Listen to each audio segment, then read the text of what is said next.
kọlu ara mi o ó fẹ́ ju kẹ̀kẹ́ Ajimuna. ipa má lè gbàgbé tí àwọn ọmọ ẹgbẹ́ òṣèlú APM ọ̀hún tí wọ́n kó láti ní àkókò ètò ìdìbò tó kọjá lọ.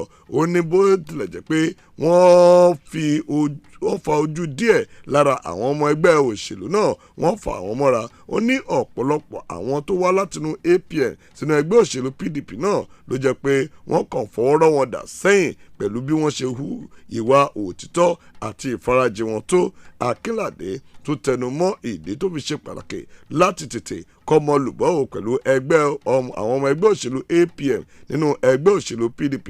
Ó tọ́ka sí pé yóò ṣe kóríyá púpọ̀ láti ró ẹgbẹ́ òṣèlú PDP lágbára àti kí gbogbo àwọn pátápátá kí wọ́n lè wà ní ìṣọ̀kan. Nígbà tí ó wá ń sọ̀rọ̀ lórí ìṣẹ̀lẹ̀ ọ̀hún, Honorable Sikiru Lai Ogundele tó jẹ́ alága ẹgbẹ́ òṣèlú PDP ní ìpínlẹ̀ Ògùn kan sára sí ọ̀gbẹ́ni Akínládé fún ipò aṣíwájú rere eléyìí tó wà àti ìfarajì rẹ̀ láti lè rí pé àwọn rògbòdìyàn lábẹ́nú nínú ẹgbẹ́ òṣèlú náà gbogbo rẹ̀ ni wọ́n yanjú ní ìtúbí ìnùbí. Ògúndélé wá fi dá àwọn ọmọ ẹgbẹ́ òṣèlú APM tí wọ́n wà nínú ẹgbẹ́ òṣèlú PDP lójú wípé kán lọ fọkàn balẹ̀ o àti ẹgbẹ́ òṣèlú PDP wípé gbogbo wọn ọmọ ìyá kan náà ni wọ́n, kò sálejò láàrin ara àwọn mọ́ o. Gbogbo àwọn pátá lónílé àwọn yóò sì rí pé gbogbo ohun tó tọ́ àti ohun tó yẹ làwọn ṣe o. Ó ní kódà láti olúlé ẹgbẹ́ òṣèlú PDP láti Àbújá gan ètò tí ń lọ láti lè rí pé ìforúkọsílẹ̀ àwọn ọmọ ẹgbẹ́ òṣèlú APM náà ó kẹsẹ̀ járe. Ẹ wo ìròyìn náà pọ̀ ó gùn gan ni o, mo farabalẹ̀ kà fún yín ni o. Platform Times jáde láàárọ̀ yìí lónìí kúlẹ̀kúlẹ̀. Padà ṣì wà lórí ètò Àjìmúná Sweet 107.1 FM nílùú Abẹ́òkúta. Ẹ rántí wípé ìpolówó ọjà báyìí náà làgùnmọ̀wé yẹn ṣáà máa gbé polówó ọjà yín wá sórí ètò yìí. Ẹ rí i pé ọmọ ẹ̀ta báyìí ló kàn tà kọ́mọ ẹranko míì kó tó tà. Ojú òpó òwe ìròyìn pen pushing ni mo lọ lásìkò yìí tó ní ọ̀rọ̀ à ń ràbò à ń tàbò.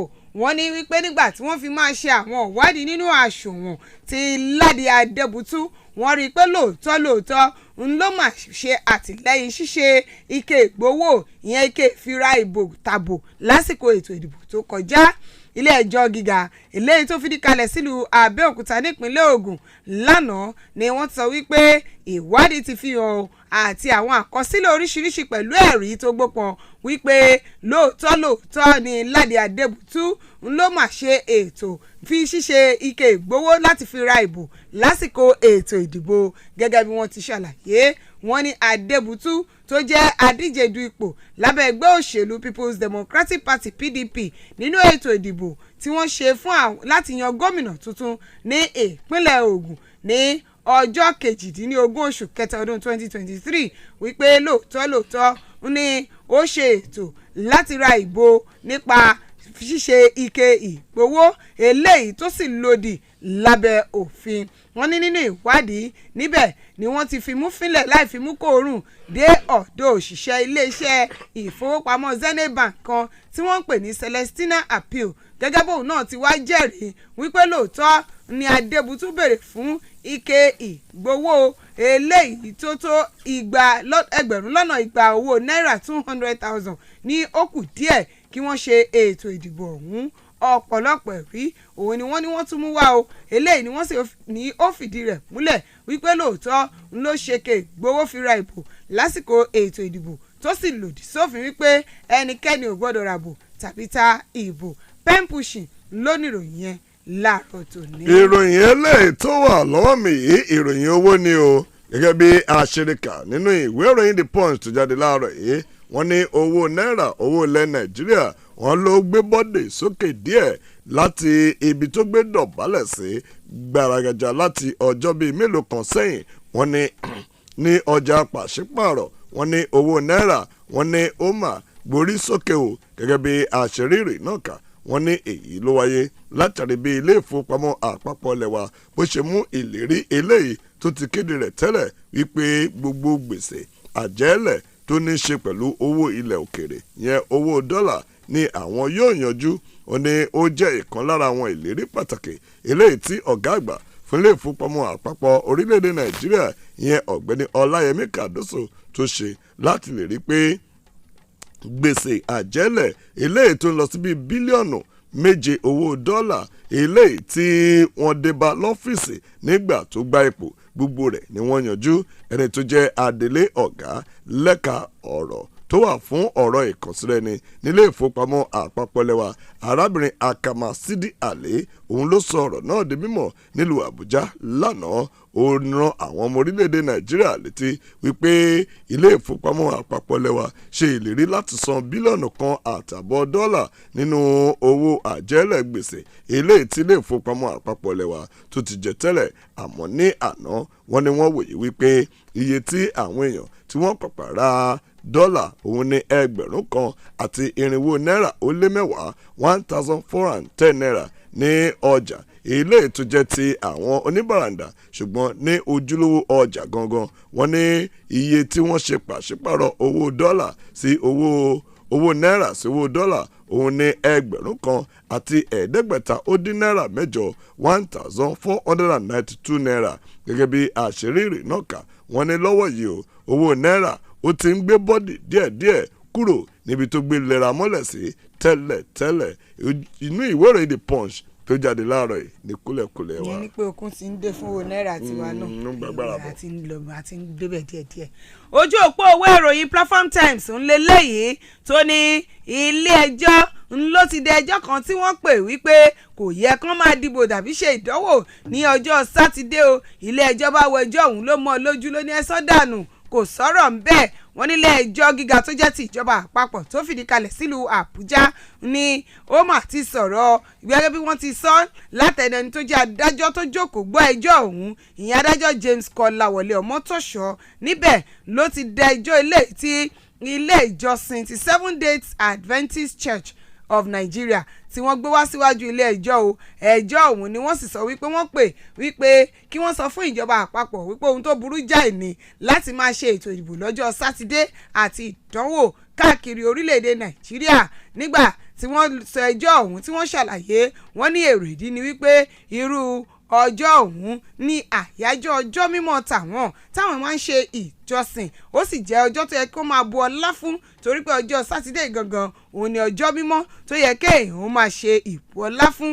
wọ́n ní ọjọ́ yìí ni wọ́n wá ń ṣe ìdánwò ṣe ètò ìdìbò wípé ó dàbí ìgbà tí wọ́n ń tẹ̀ tọ́ ọmọnìyàn lójú ní o ìyẹn àwọn tó jẹ́ ọmọ ilé ìjọsìn tàwọn. nítorí náà ńkọ́ kí wọ́n sọ fún ìjọba àpapọ̀ wípé kí wọ́n yá dáwọ́ rẹ̀ dúró kí wọ́n má ṣe ìdánwò ọjọ́ sátidé mọ́ kọ́ má sì ṣe sọ wípé á dìbò lọ́jọ́ sátidé.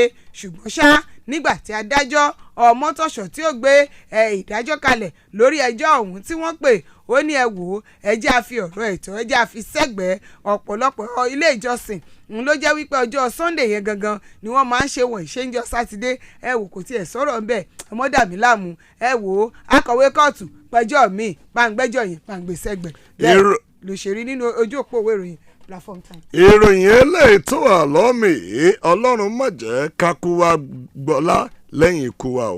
ìròyìn náà nínú ìwé ìròyìn The Punch ibẹ̀ láti rí kà pé aláṣẹ Bọ́lá Tinubu ló ti fọwọ́ sí oníṣẹ́ rí gbogbo àwọn ológun 17 tí wọ́n pa ní òpin ọ̀sẹ̀ tó kọjá lọ níbi tí wọ́n ti ń lọ láti lọ pẹ̀tù àlàáfíà lọ́sẹ̀ tó kọjá ní ìpínlẹ̀ Delta ó ní gbogbo wọn pátá ní kí wọ́n fún ní ètò ìsìnkú eléyìí tó lárinrin o. gẹ́gẹ́ bí àṣírí ìròyìn náà kà wọ́n ní bákan náà ló tún bọwọ́ lù wípé ṣe rí gbogbo àwọn 17 náà nìkan fún ní àmì ẹ̀yẹ tí ẹ̀yìn ìpapòdà tá a mọ̀ sí posthumous national honours fún àwọn ológun ọ̀hún. gẹ́gẹ́ bí ìròyìn náà ṣe fi yé ni ẹni tó jẹ́ olùdámọ̀ràn fún aláṣẹ Tinubu lórí ọ̀rọ̀ tó ní ṣe pẹ̀lú ètò ìròyìn àti ìkànsíraẹni Ajuri Ngelale òun ló sọ ọ̀rọ̀ náà di mímọ̀ nínú àtẹ̀jáde kan tó fi síta lánàá. gẹ́gẹ́ bí àtẹ̀jáde náà ṣe sọ ó ní aláṣẹ kéde ọ̀rọ̀ náà ní àkókò tí ó ń ṣínú ààwẹ̀ pẹ̀lú olùdarí ilé-ìgbìmọ̀ aṣòfin tàwọn aṣojú Tajudeen Abbas àti àwọn aṣáájú nílé-ìgbìmọ̀ aṣòfin tàwọn aṣojú náà ó ní aláṣẹ fi ẹ̀dùnnú rẹ̀ hàn lórí ìṣẹ̀lẹ̀ náà ó sì fi ọkàn ìkẹ́dùn rẹ̀ hàn fún gbogbo àwọn mọ̀lẹ́bí tó ṣe pé wọ́n pàdánù àwọn ẹni wọn ó wá ṣe ìlérí pé gbogbo iṣẹ́ àwọn akọni náà ó ní kò ní já sásán ó ṣe ìlérí wípé gbogbo àwọn ológun náà gbogbo wọn pátá ni wọ́n fún ní ètò ìsìnkú eléyìí tó lárinrin wọ́n sì tún fún wọn ní àmì ẹ̀yẹ eléyìí tí wọ́n máa ń fún àwọn èèyàn lẹ́yìn ìpapòdà ìyẹn posthumous national honour. Ìròyìn náà inú ìwé ìròyìn The Punch tó jáde láàárọ̀ yìí ní kúlẹ̀kúlẹ̀ wa. ìwé ìròyìn Daily Trust lélẹ́yìí tó ní àwọn aṣòfin wọ́n ṣe ìpàdé papọ̀ pẹ̀lú àwọn olórí lẹ́kẹ̀ ètò ààbò lórí ìpani nípakúpa tó ṣẹlẹ̀ ní ìpínlẹ̀ Delta o. Wọ́n ní ìgbìmọ̀ tó jẹ́ ti àpapọ̀ àwọn aṣòfin lórí ọ̀rọ̀ ètò ààbò ìyẹn tí ológun orí ilẹ̀ ní ológun ojú òfurufú àti torí omi wọ́n máa ṣe ìpàdé papọ̀ lánàá lórí ìgbẹ̀mí lẹ́nu àwọn ológun 17 eléyìí tí wọ́n gbẹ̀mí lẹ́nu wọn ní agbègbè Okuama ní ìpínlẹ̀ Delta. Nínú ìpàdé yìí tí wọ́n ti jókòó ṣe nílùú Àbújá láti rí ẹni tó jẹ́ Chief of Defence Staff CDS General Christopher Gwambi Musa, ẹni tó jẹ́ Chief of Army Staff Lieutenant General Tarid Lagbaja, ẹni tó jẹ́ Chief of Air Staff ìyẹn Air Marshal Hasan àti Chief of Naval Staff Vice Admiral Emmanuel Ogala. Gbogbo wọn pátápátá ni wọ́n wà níbi ìpàdé yìí. Tá ò bá gbàgbé ilé ìgbìmọ̀ aṣòfin ni wọ́n ti sọ̀rọ̀ lórí inú ìpàdé wọn lọ́jọ́ ìṣẹ́gun tí wọ́n sì ní dandan gbọ̀n kí àwọn èèyàn yìí kí wọ́n pàdé kí wọ́n ṣe ìpàdé àpapọ̀ kí wọ́n wá èsì sí ìṣẹ̀lẹ̀ ọ̀hún o. Ìkíní kí wọ́n mọ kí ló fà á báwo ni wọ́n ṣe bọ́ sí ẹnu òkòkò àti wípé kí ni àwọn nǹkan tí àwọn èèyàn yìí gbọ́dọ̀ gbé ìgbésẹ̀ lórí fún ààbò tó péye. Nígbà tí wọ́n parí ìpàdé ọ̀hún ẹ ti mọ̀rọ̀ àwọn oníròyìn ni wọ́n bá ti lọ pàdé wọn lọ́nà ni wọ́n bẹ̀rẹ̀ sí ní béèrè kí lẹ sọ o báwo wá ni báwo la ṣe rí àbájáde. Níbẹ̀ ni alága fún ìgbìmọ̀ tí àwọn aṣòfin ọ̀hún yẹn Senator Ahmed Lawan láti ẹgbẹ́ òṣèlú All Progressives Congress APC ní àríwá ìpínlẹ̀ Yobe ló ti wá sọ̀rọ̀ wípé ẹ ní sùúrù àwa náà a sì ń gbìyànjú láti ṣe àkójọ àwọn ohun tá a mọ̀ lórí ìgbẹ̀mí lẹ́nu ẹni yìí ní kété tá a bá sì ti ṣèwádìí wa tán tá a rí kókó gbòógì ohun tó fà á jẹ́ kẹ́yìn èèyàn máa fi tó yín létí. Ìròyìn yẹn pọ̀ o kò sì dùn mọ́ni nínú bí wọ́n ti gbẹ̀mí àwọn ológun ọ̀hún. Daily Trust ló mú yẹn wá láàárọ̀ yìí. Lápá bíbá ìka máa fi lé ìkádìí ẹlẹ̀ lápá bí ò àríkà nínú ìwé ìròyìn The Nation tó jáde láàárọ̀ yìí wípé ní agbègbè Okuama tí ìjọba ìbílẹ̀ gúúsù Ogele ní ìpínlẹ̀ Delta níbi tí ìṣẹ̀lẹ̀ ìṣekúpani àwọn ológun tó ti ṣẹlẹ̀ níbẹ̀ wọ́n ní gómìnà ìpínlẹ̀ Delta Sheriff Oborevwori ti sọ ó ní àwọn èèyàn wọ́n máa ti sá lọ tán ní agbègbè ọ̀hún. Ó ṣe àpèjúwe ìṣẹ̀lẹ̀ náà bí eléyìí tó jẹ́ àjèjì gbà. Ó ní gbogbo ìgbìdánwò òun láti lè rí àwọn aṣáájú ní agbègbè náà bá sọ̀rọ̀ ó ní pàbó ló já sí o òun ò rẹ́ nìkọ̀kọ̀ bá sọ̀rọ̀ ńbẹ̀. Gómìnà jẹ́ kó di mímọ̀ nínú ọ̀rọ̀ rẹ̀ nígbà tó ń sọ̀rọ̀ lórí ìṣẹ̀lẹ̀ náà eléyìí tó wáyé kọjá lọ. Ó jẹ́ kó nímọ̀ pé ìṣẹ̀lẹ̀ náà ó ní àwọn ológun wọn ti gbìyànjú láti rí pé gbogbo rògbòdìyàn tó wà ńbẹ̀ ó ti wálẹ̀. Ó ní àmọ̀ṣá síbẹ̀síbẹ̀ ọ̀pọ̀lọpọ̀ àwọn èèyàn ní agbègbè ọ̀hún ni wọ́n ti fi pápá bora. Gẹ́gẹ́ bí àṣírí ìròyìn náà kà ẹni tó ń ṣojú agbègbè náà nílé ìgbìmọ̀ aṣòfin tàwọn aṣojú Francis Waive jẹ́ kó di mímọ̀ nígbà tó ń bá àwọn ẹlẹgbẹ́ rẹ̀ sọ̀rọ̀ nílé ìgbìmọ̀ aṣòfin tàwọn aṣojú jẹ́ kó di mímọ̀ pé ọ̀pọ̀lọpọ̀ àwọn èèyàn agbègbè náà ni wọ́n ti lọ fara ṣoko. Oborevwori tó jẹ́ gómìnà ìpínlẹ̀ ọ̀hún náà sọ̀rọ̀ náà lákòókò tó ń bá àwọn akọ̀ròyìn sọ̀rọ̀ lẹ́yìn tí ó lọ ṣe àbẹ̀wò sí aláṣẹ Bọ́lá Tinubu lórí ìṣẹ̀lẹ̀ náà. Ó jẹ́ kó di mímọ̀ wípé bí iléeṣẹ́ ológun ṣe sọ wọ́n ní 17 ní àwọn ológun tó pàdánù ẹ̀mí wọn nínú ìṣẹ̀lẹ̀ tí kò dùn mọ́ni nínú náà. Ìwé ìròyìn tó gbé yẹn wá láàárọ̀ yìí òun náà ni ìwé ìròyìn The Nations òun ló kọ láàárọ̀ yìí. ẹ jẹ́ kẹ́mi fẹ́lẹ́ ìka alápọ̀dọ̀ tèmi lójú òpó òwe ìròyìn Platform Times ń bí kọ́lọ́ mọ́jà jẹ oúnjẹ ọ̀tá wa ni.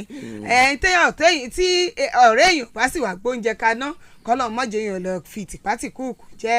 Wọ́n ní wọ́n ti wọ́ ọkùnrin kan lọ síwájú ilé ẹjọ́ o. Kí ni ẹ̀sùn tó fi kàn án? Wọ́n ló jí pọ́ọ̀tù ọbẹ̀ fùfú àtàwọn nǹkan míì nínú yàrá ẹnìkan tí wọ́n jọ wà ládùúgbò. Gẹ́gẹ́ bí wọ́n ti kọ́ láàárọ̀ yìí ọkùnrin kan ẹni 20 ọdún torúkọ rẹ̀ ń jẹ́ Monday Òjó ni wọ́n wọ́ tuurutu o wá síwájú ilé ẹjọ́ ti magistrate Ládó Èkìtì tí wọ́n sì fi ẹ̀sùn kan wípé ó jalè. Ẹ̀sùn ọ̀hún sì ni pé pọ́ọ̀tù ọbẹ̀ ló jí o àtàwọn nǹkan míì tẹnu ń jẹ. Gẹ́gẹ́ bí wọ́n ti ṣàlàyé, wọ́n ní ẹ̀sùn oríṣìí méjì ni wọ́n fi kàn án. Ìkíní, ó fọ́lé, ìkejì, ó jalè. Ṣùgbọ́n ọkùnrin ìbá ní ẹ wò èmi ò jẹ̀bi pẹ̀lú àlàyé o, ebi kì í sáàwọ̀ onúkọ́rọ̀ mi ò wọ̀.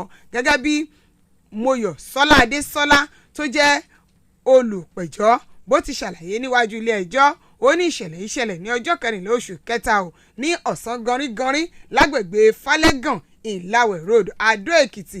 Ó Adésọ́lá tó jẹ́ olùpẹ̀jọ́ oníṣẹ́ rí ọkùnrin yìí ló ṣàdédé wọ inú yàrá obìnrin kan o tí wọ́n ń pè ní Modúpẹ́ Àjàlá ló bá wọbẹ̀ lówó rárá ó gbé pọ́ọ̀tù ọbẹ̀ ó kó índómì ó gbé ìsebẹ̀ kódà kò yọ àlùbọ́sà sílẹ̀ o. Ó nígbà wọn ó sì kọ àkọsílẹ̀ gbogbo ohun tó jí yìí náà bá ní owó ọ̀hún ó tó ẹgbẹ̀rún lọ́nà ọ̀ọ́dúnrún owó náírà.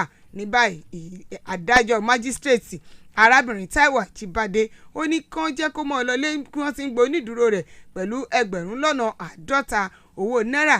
Ìpè tó bá ti sanwó yìí kó máa lọ bá sún ìpẹ̀jọ́ sí ọjọ́ 23 oṣù kẹrin ọdún tá a wà yìí. Onígbà náà láàmú tẹ̀síwájú lórí ẹjọ́ nǹkan lóhun ṣàánú wa ìyẹn lèmi ò fi kà láàárọ̀ tòní. ẹ wo ká máa fi yẹn ṣe lọ láàárọ̀ yìí, àwọn kan fòye gbé wọn á wọlé wọn á máa fi òye gbé gbogbo ẹ̀ lọ fún wa láàárọ̀ yìí. Tolulope lórúkọ tèmi, Pastor T. Ẹ̀mí ìròyìn jíṣẹ́ tán iléyà tún pàdé lọ́jọ́ mi ọjọ́ rẹ̀. Ẹ káàárọ̀, ẹ kú ojúmọ́ bẹ́ẹ̀. Ọláyẹmí Adéwùnmí Owurubutu lórúkọ tèmi, òní á sàn wá.